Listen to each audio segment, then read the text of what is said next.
morning. It's the first morning off of the LSHT. A little cold, but I slept really well. I woke up only twice, once because I was too hot and once because I was too cold. Because you can't win.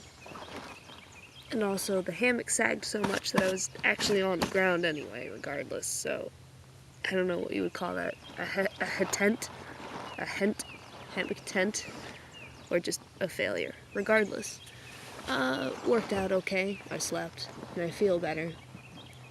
And looks like we're gonna cook up some breakfast. Yeah? Oh yeah. Breakfast? Sweet. Cook up some breakfast, and then get headed out, hitch back to the car, fix the problem, and get back on the trail. Put the pride aside and figure this out.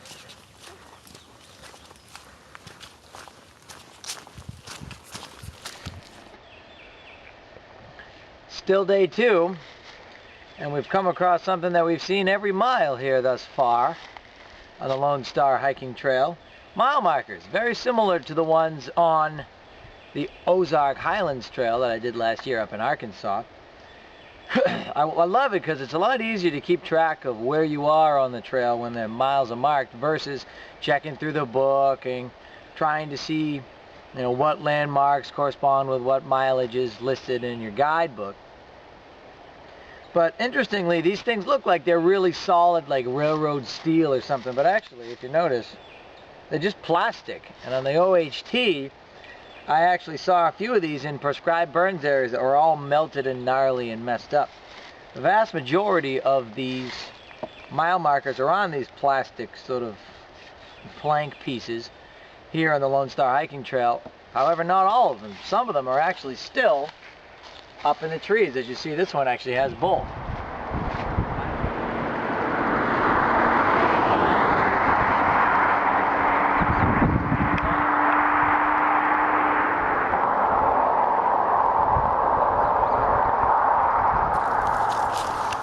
Alright, so we just got a hitch from a really nice older couple driving by, and they actually, I think they went a little bit out of their way, took us all the way back to trailhead number 1, and we were at trailhead number 6. So that was pretty awesome. And we actually are now back, like I said, at the trailhead parking lot, and it is really funny to me to see my car compared to all the other cars. Check this out.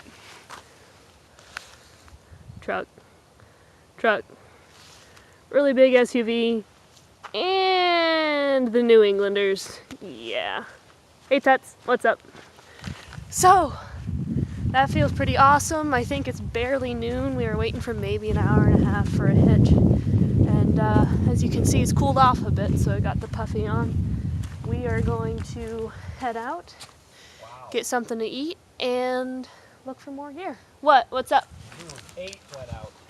8 went out? A group of 8 went out. Wow. Are they through hiking? Doesn't say. No.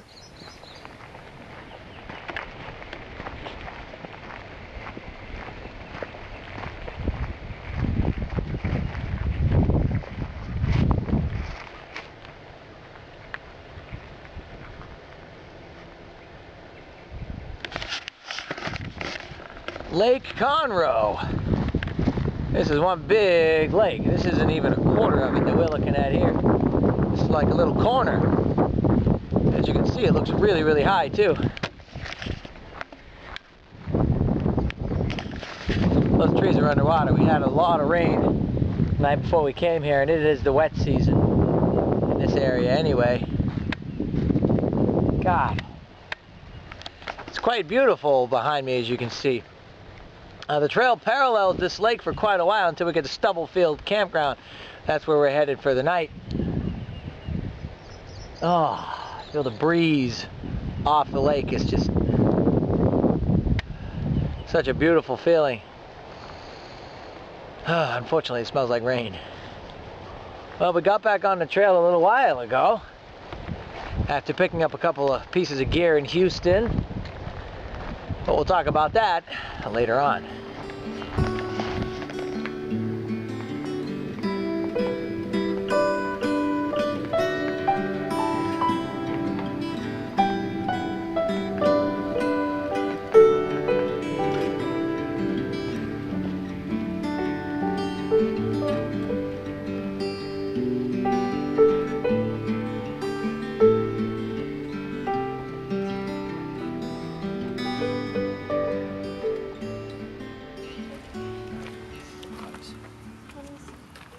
Okay, let's see.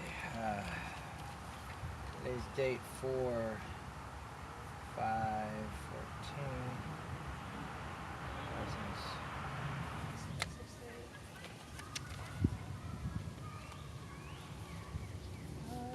Suggestions, comments. Goes in here. So 10 monies, and we keep that. We keep this. Pencil goes where? Alright. Onward we go.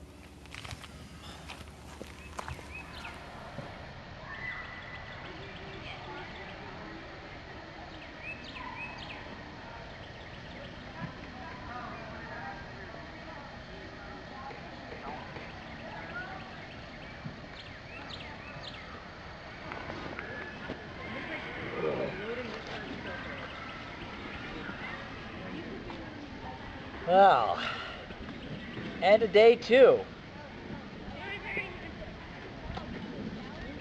And we are at Stubblefield Campground, the Lake Stubblefield Campground, or Stubblefield Lake Campground.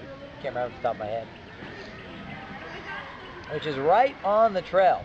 Last night, we stayed at Kelly Pond Campground, which we had to hike about a mile down a dirt road to get to. Tonight, quite beautiful evening, although it's going to rain on us later. This particular campsite, Stubblefield, is right on the trail. See if we get the hammocks set up. We had to take a little detour today to head down into, actually we had to go all the way to Houston to pick up a new hammock for Kalea. It's Saturday, and as such, the weekenders are out in full force. We got neighbors to that side, neighbors to that side, neighbors across the way. There's a fee at this place, $10. But I tell you, having that company, kind of worth it. To my left over here, we got a group of Boy Scouts, which is great. Looks to be about 30 of them or so, 40, maybe including adults. They all have the same color tents. Got a bunch of fires going. Birds are singing. Here we are in springtime in Texas. Totally time traveled. Bunch of buzzards set up in the trees across the lake from us. Beautiful. Being early April, where Kalea is from, it's 1.5 feet of snow on the ground. Where I'm from, well, nothing's really growing yet. It snowed on us, as I said before, the day that we left.